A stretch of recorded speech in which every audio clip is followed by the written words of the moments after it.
রাসূল আমাকে একবার বললেন, আমি কি তোমাকে জান্নাতের গুপ্ত ধনগুলোর একটি সন্ধান দিব না? আমি বললাম, অবশ্যই ইয়া রাসূলুল্লাহ। তিনি বললেন, লা হাওলা ওয়ালা কুওয়াতা ইল্লা বিল্লাহ। এটা হচ্ছে জান্নাতের একটা গুপ্ত ধন।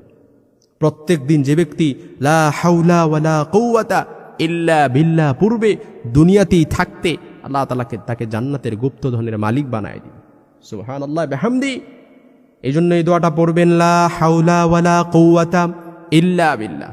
এবার বলেন যে কে পারেন না, দেখি একটু হাত তুলা দেখান যে পারি না দোয়াটা। এরকম একজনও থাকবে না, সবাই দোয়াটা পারি, লা হাওলা ওয়ালা কুওয়াতা ইল্লা বিল্লাহ। এই দোয়াটা পড়বেন।